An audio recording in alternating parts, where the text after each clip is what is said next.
বাংলা ব্লকের যে শিক্ষার্থীরা যে দাবি নিয়ে এসেছিল সেই শাহবাগে কিন্তু অবস্থান করেছে শিক্ষার্থীরা। এর আগে সকাল থেকে আমরা দেখেছি যে সায়েন্স ল্যাবের শিক্ষার্থীরা ছিল, বিভিন্ন স্থানেই কিন্তু নগরের শিক্ষার্থীরা অবস্থান করেছে। উচ্চ আদালত যে রায় দিয়েছিল সেই রায়ের প্রেক্ষিতে এখানের যে শিক্ষার্থীরা যে আন্দোলনে রয়েছে তারা তাদের অবস্থান আসলে স্পষ্ট করেছেন। তা হচ্ছে যে উচ্চ আদালত যে রায় স্থগিত করেছেন সেটিকে তারা এই আন্দোলন থেকে সরে যাওয়ার কোনো কারণ হিসেবে দেখছেন না। তাদের স্পষ্ট কথা তা হচ্ছে যে শুধুমাত্র প্রথম কিংবা দ্বিতীয় গ্রেডে নয়, সকল গ্রেড থেকে বৈষম্যমূলক কোটা পদ্ধতি তারা বাতিলের আন্দোলন তারা অব্যাহত রাখবেন। 1 মাসের স্থগিত কিংবা রায় স্থগিত সেটি তাদের কাছে বিবেচ্য নয়। তারা চায় হচ্ছে একটি স্থায়ী সমাধান এবং সেই স্থায়ী সমাধানের জন্যে তারা তাদের নির্বাহী বিভাগের কাছে তাদের সরকারি আইন সংশোধন চায় সংসদের মাধ্যমে এবং তার মাধ্যমে স্থায়ী সমাধান।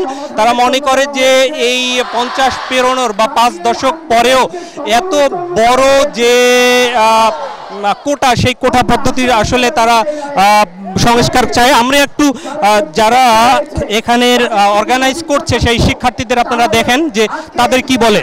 4 সপ্তাহের রায় আজকে দিত না, শুধুমাত্র এই যে একটা আপসার্চ ক্রিয়েট হয়েছে সারা বাংলাদেশে, যেটা ম্যাস আপসার্চ ক্রিয়েট হয়েছে সেটাকে ইনস্ট্যান্টলি দমন করার জন্য আজকে হাইকোর্ট থেকে এই রায়টি দেওয়া হয়েছে।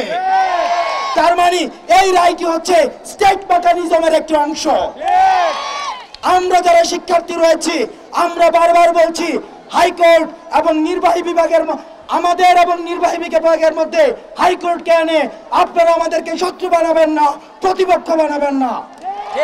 আমরা স্পষ্ট করে বলে দেই, আমরা অ্যাড্রেস করছি নির্বাহী বিভাগকে। নির্বাহী বিভাগ যে কোনো সময় চাইলেই উনি বা উনারা চাইলেই একটি কমিশন গঠন করে দিয়ে বৈষম্যমূলক কোটাগুলোকে বাতিল করে দিয়ে আমাদেরকে তারা রাস্তা থেকে আমাদেরকে পরের টেবিলে ফিরিয়ে নিয়ে যাওয়ার জন্য রাস্তা করতে পারেন।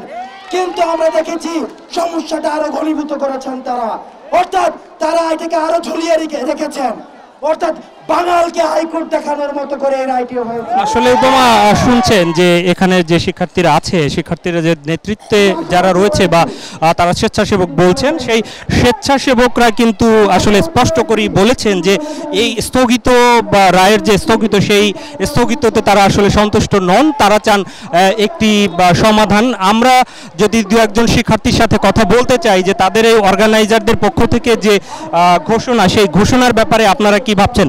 স্থগিত রায় স্থগিত হয়েছে, ব্যাপারে কি আপনারা সন্তুষ্ট? আমি আসলে কথা বলতে চাচ্ছিলাম, সরি।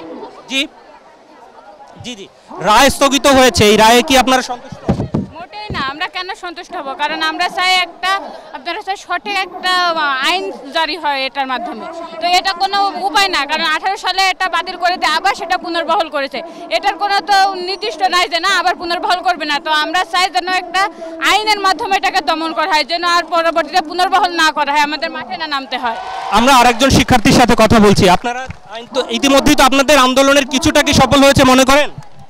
না, মোটেও সফল হয়নি। এটা আরো আন্দোলনকে দমিয়ে রাখার জন্য স্থগিত করা হয়েছে। আমরা একটা স্থায়ী সমাধান চাই, আমরা স্থগিত চাই না। আসলে উপমা শুনছেন যে এখানে যারা এই রাজপথে বাংলা ব্লকেটের এই নাম দিয়ে যারা নেমেছে তাদের কিন্তু দাবি স্পষ্ট, তা হচ্ছে যে সকল সরকারি যে চাকরি রয়েছে সেই চাকরি থেকে বৈষম্যমূলক কোটা বাতিল করতে চাচ্ছে এবং এজন্য তারা বলেছে যে সর্বোচ্চ 5% থাকতে পারে সেই কোটা এবং সেজন্য কমিশন গঠন করা, আইন সংশোধন করা এবং সেই পদক্ষেপ নির্বাহী বিভাগের পক্ষ থেকে নেওয়া হবে। সেই ঘোষণা আসলেই কেবলমাত্র তারা শিক্ষা প্রতিষ্ঠানে ফিরে যাবে, আন্দোলন তারা তখন স্থগিত করবে, সেরকম সিদ্ধান্ত তাদের।